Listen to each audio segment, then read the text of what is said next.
دل کا اجالا شان رمضان ہے، مومنوں کے دل کا اجالا شان رمضان۔ جی جناب، خیر مقدم ہے آپ کا علم و علماء میں۔ آج موضوع ہے نمود و نمائش، اور اس حوالے سے قبلہ مفتی محمد اکمل مدنی صاحب نے اس موضوع کو ڈسکرائب کرنے کے لیے بہت ہی بنیادی جو چیزیں تھیں وہ بیان فرمائی۔ ہم یہ جاننا چاہیں گے، علامہ مفتی ارشاد حسین سعیدی صاحب تشریف فرما ہے، حضرت فی زمانہ اگر ہم دیکھیں تو تقریباً ہر معاملے میں ہمیں نمود و نمائش کا پہلو نظر آتا ہے، حالانکہ اگر کچھ سال پہلے چلے جائیں تو اس کا اتنا رجحان نہیں تھا، اب تو دن بدن یہ رجحان بڑھتا جا رہا ہے ہر شعبے میں۔ کیا فرمائیے گا؟ جی یقیناً اس حقیقت سے صرف نظر نہیں کیا جا سکتا کہ اگر ہم اس کا جائزہ لیں تو پہلے کے مقابلے میں یہ چیزیں بڑھ رہی ہیں۔ اس کی بنیادی وجہ ایک تو یہ ہے کہ جب بھی انسان مادی ترقی کے اندر آگے بڑھے گا تو اسے اپنے ایمان، تقوی اور نیکی اور اس کی حفاظت کے لیے پہلے سے زیادہ محتاط اور زیادہ کانشیس ہونے کی ضرورت پیش آئے گی، اور اگر وہ پہلو تھوڑا نظر انداز ہوتا چلا جائے گا تو پھر دنیا غالب ہو جائے گی۔ اللہ رب العزت نے یہ اس دنیا اور مال دنیا کے اندر یہ تاثیر رکھی ہے کہ اگر کوئی شخص اس کے اندر مبتلا ہو جائے تو پھر وہ اسی رو میں آگے بہتا چلا جاتا ہے، اور اس کے لیے کوئی واپسی کی سبیل نہیں ہوتی کہ وہ اپنا محاسبہ کرے اور اللہ اور اس کے رسول صلی اللہ علیہ وسلم کی تعلیمات کی طرف وہ واپس پلٹ آئے۔ پھر اس کے ساتھ ہم دیکھتے ہیں کہ جو سائنس اور ٹیکنالوجی کی ترقی ہے، پھر سوشل میڈیا ہے، پھر یہ جتنی چیزیں بڑھتی چلی جا رہی ہیں وہ ہمیں اس نمائش کی دلدل کے اندر مزید دھنساتی چلی جا رہی ہیں۔ اب اس سے نکلنا کیسے ہے؟ نکلنے کی راہ تو یہی ہے کہ سب سے پہلے تو ہم اپنے ایمان کو مضبوط کریں، اور وہ ایمان مضبوط ہوگا علم کے ساتھ، دین کا علم حاصل کریں، ہم ڈیفرینشیٹ کر سکیں کہ یہ اس جگہ پر یہ جو کچھ ہم سے ہو رہا ہے یا ہم کر رہے ہیں یہ نمود و نمائش میں آتا ہے یا نہیں آتا، کیونکہ جو شیطان کی طرف سے یا نفس کی طرف سے انسان پر حملہ ہوتا ہے، کبھی وہ کھلے بندوں ظاہر ہوتا ہے، کبھی وہ چھپا ہوا ہوتا ہے، کیونکہ شیطان نے اللہ رب العزت کے سامنے جب یہ اعلان ہی کر دیا تھا کہ میں انسان کو گمراہ کروں گا، اس پر حملہ کروں گا، کبھی سامنے سے، کبھی پیچھے سے، کبھی دائیں سے، کبھی بائیں سے، اور اس کی تفسیر علماء کرام نے یہی بیان کی ہے کہ کبھی انسان کو وہ کھلے گناہ کے اندر مبتلا کرنے میں کامیاب ہو جاتا ہے، اور اگر کھلے گناہ میں وہ کامیاب نہ ہو سکے کسی کو مبتلا کرنے میں تو پھر وہ کوشش کرتا ہے کہ کسی ایسے گناہ میں اسے مبتلا کر دوں کہ یہ اپنے زعم کے اندر اسے نیکی سمجھتا رہے اور میں اس کو ڈیٹریکٹ کروں، اس راستے سے ہٹاؤں۔ اور اگر کسی کو وہ عمل صالح کرنے سے نہ بھی روک پائے، کیونکہ اللہ رب العزت کے جو مخلص بندے ہیں، خالص بندے ہیں، اخلاص والے بندے ہیں، اللہ کے مقربین ہیں، اور ہر لمحہ وہ اللہ کی اطاعت اور فرما برداری پر مستعد رہنے والے بندے ہیں، ان پر جب اس کا داؤ نہیں چلتا تو پھر وہ اس سے اگلی سٹیج میں یہ کوشش کرتا ہے کہ وہ عمل سے تو انہیں نہیں روک سکا، مگر اب اس عمل کے اجر سے انہیں کس طرح سے محروم کروں، تو وہ اجر سے محروم کرنے کے لیے اس ریاکاری اور نمود و نمائش کو پیدا کرنے کی کوشش کرتا ہے۔ اور انسان چونکہ کمزور پیدا کیا گیا ہے، جب تک وہ اپنے آپ کا محاسبہ ہر لمحہ اس کی طرف متفکر نہیں ہوگا تو اس وقت تک وہ بچ نہیں پائے گا اس کے حملوں سے۔ تو فی زمانہ یہ جو چیزیں بڑھ رہی ہیں، اس کو آقا علیہ الصلوۃ والسلام نے تو جیسے قبلہ مفتی صاحب نے اس کو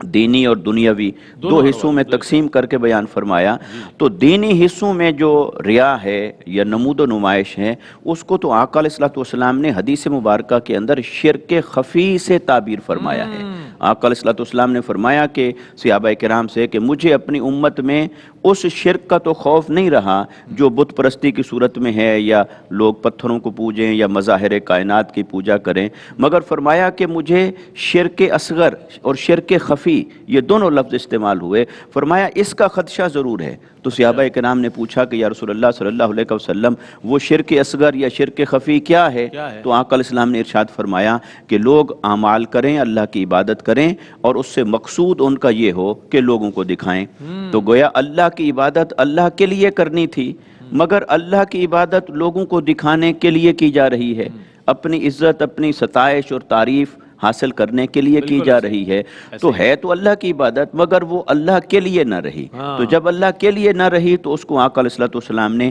شرک خفی کے ساتھ تعبیر فرمایا ہے. تو اس اعتبار سے جب ہم دیکھتے ہیں تو فی زمانہ اس چیز کی ضرورت اور بڑھ گئی ہے کہ ہم دین کا علم حاصل کریں, اپنے اعمال کا محاسبہ کریں اور ہر لمحہ کوشش کریں کہ اللہ کی پناہ مانگتے رہیں کہ کہیں ایسا نہ ہو کہ ہم کوئی دینی کام کریں یا دنیاوی یا فلاحی کام کریں اور اس کے اندر ہم اس کے اندر ہم ریاکاری اور نمود و نمائش کے اندر مبتلا ہو جائیں. تو اللہ تبارک و تعالیٰ اس سے ہمیں سب کو محفوظ رکھے. ٹھیک ہے جناب. اچھا ڈاکٹر صاحب یہ فرمائیے گا کہ اخلاص اور قبولیت کا تو تقاضا یہ تھا کہ نیکیوں کو مخفی رکھا جاتا, لیکن ہم یہ دیکھتے ہیں کہ اس میں بھی جو ہے دکھاوا نظر آنے لگا ہے. کیا فرمائے گا اس حوالے سے؟ بسم اللہ الرحمن الرحیم. رب اشرح لی صدری ویسر لی امری واحلل عقدۃ من لسانی یفقہوا قولی. اللہ تبارک و تعالیٰ نے اعمال میں اخلاص پیدا کرنے کا حکم عطا فرمایا ہے, اور جس عمل میں اخلاص ہوتا ہے وہی رب عز و جل کی بارگاہ میں مقبول ہوتا ہے. اخلاص کا اپوزٹ ہے ریاکاری. ریاکاری اعمال کو تباہ و برباد کر دیتی ہے, اور اس کی مثال میں اس طرح دیا کرتا ہوں کہ جیسے زیرو کے عدد کو کسی بھی عدد سے بڑے عدد سے اگر ملٹیپلائی کریں تو جواب میں زیرو آتا ہے. تو جب ریاکاری ہوتی ہے تو چاہے کتنا ہی بڑا عمل کیوں نہ ہو, اللہ تبارک و تعالیٰ کی بارگاہ میں اس کی کوئی حیثیت نہیں ہوتی. نبی کریم صلی اللہ تعالیٰ علیہ وسلم نے جو ہے ریاکاری کی مذمت بیان فرمائی, اور ہر عبادت سے متعلق نماز پڑھے اور ریاکاری کرے تو اس نے شرک خفی کیا, روزہ رکھے ریاکاری کرے اس نے شرک خفی کیا. اس طریقے سے حضور علیہ الصلاۃ والسلام نے اس کی مذمت کو بیان فرمایا ہے. تو ہمیں اپنے اعمال کا جائزہ لینا چاہیے اور غور کرنا چاہیے کہ ہمارا عمل جو ہے وہ کس کے لیے ہم کر رہے ہیں. اگر ہم آخرت کے لیے کر رہے ہیں تو پھر دنیا دکھاوا اس کی قطعاً ضرورت نہیں ہے, کیونکہ اگر دکھاوا آ گیا تو پھر وہ عمل برباد ہو جائے گا. حدیث مبارکہ میں آیا ہے کہ بندہ مومن کی یہ نشانی ہے کہ جب وہ نیک عمل کرتا ہے تو اس کے دل میں مسرت پیدا ہوتی ہے. بالکل. اب ہوتا یہ ہے کہ اگر یہ مسرت بڑھ جائے تو دکھاوے میں تبدیل ہو جاتی ہے, تو پھر اس عمل کا فائدہ نہیں رہتا. اور دوسری صورت یہ ہے کہ بندے نے نیک عمل کیا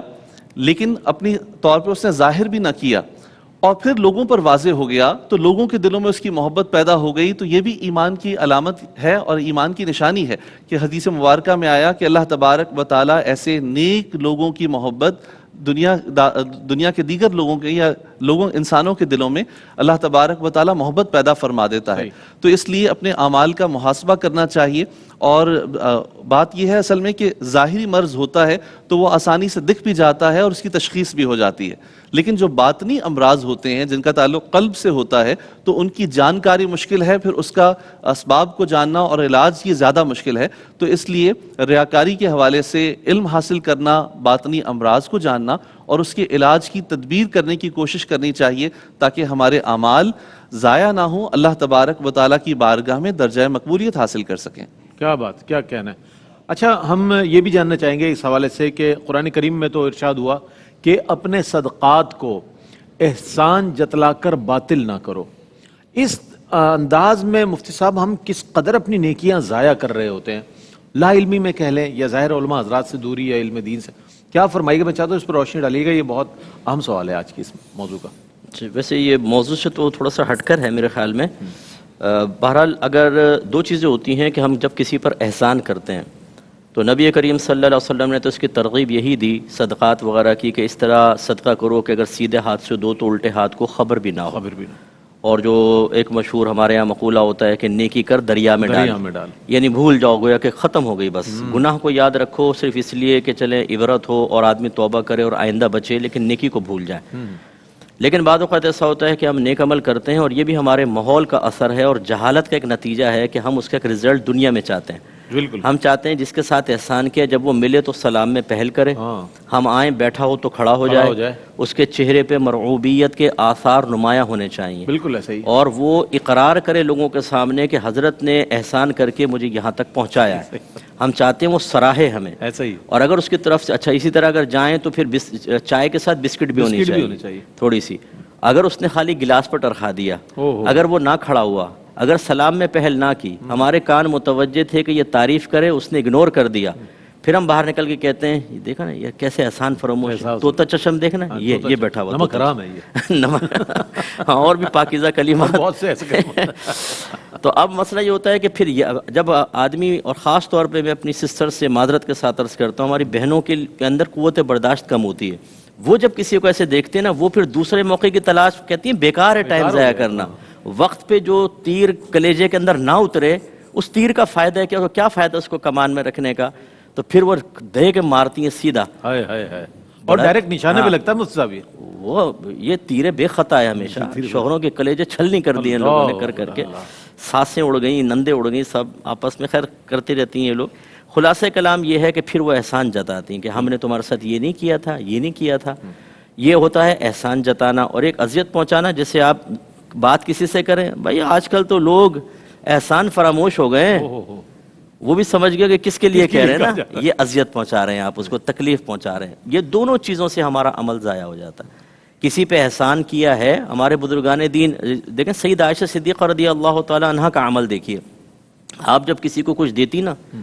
تو اپنے خادم سے فرماتی پیچھے جا کے سنو یہ ہمیں کیا دعائیں دے رہا ہے، وہ سنتا آ کے بتاتا، آپ وہی دعائیں اس سائل کو دینے کے بعد فرماتی کہ میں نہیں چاہتی کہ میرے صدقے کا بدلہ اس کی دعائیں بن جائیں، تو دعا کے بدلے میں دعا اور صدقہ خالصتاً اللہ کی بارگاہ میں پہنچے۔ کیا بات، اور اسی طرح ہمارے اکابرین کی عادت کریمہ منقول ہے کہ وہ بعض اوقات جب کسی غریب کو دیکھتے تو تھیلی میں دراہم یا دنانیر ڈال کر اس کے صحن میں پھینک دیا کرتے تھے۔ واہ واہ واہ، نیچے یہ نہیں لکھا ہوتا تھا کہ محمد اکرم فرام گجرات اور موبائل نمبر پورا لکھا ہو، یوں نہیں ہوتا تھا، ہاں ان کا یہ نہیں ہوتا، ڈال کے اب وہ آدمی اٹھاتا تھا یہ تھیلی، باہر نکل کے دیکھا کوئی بھی نہیں ہے، اس کی ضرورت بھی پوری ہو گئی اور انہوں نے اخلاص بھی قائم کر لیا۔ ہماری کوشش کرنی چاہیے اگر خدا نخواستہ ہم نے کسی رشتہ دار کو اس طرح تانا دیا ہو، اذیت پہنچائی ہو، اس سے بھی معذرت کر لیں، اللہ کی بارگاہ میں توبہ کر لیں، اس کی رحمت سے کوئی بعید نہیں کہ ضائع شدہ عمل کا ثواب وہ دوبارہ عطا فرمائے۔ واہ واہ، سبحان اللہ۔ مفتی صاحب ہمارے معاشرے میں پھیلے ہوئے ان معاملات کو بھی سامنے رکھ دیتے ہیں جو ہوتے ہیں، ہم یہ الگ بات ہے کہ اس سے روگردانی کرتے ہیں، جھٹلا دیں، وہ الگ چیز ہے،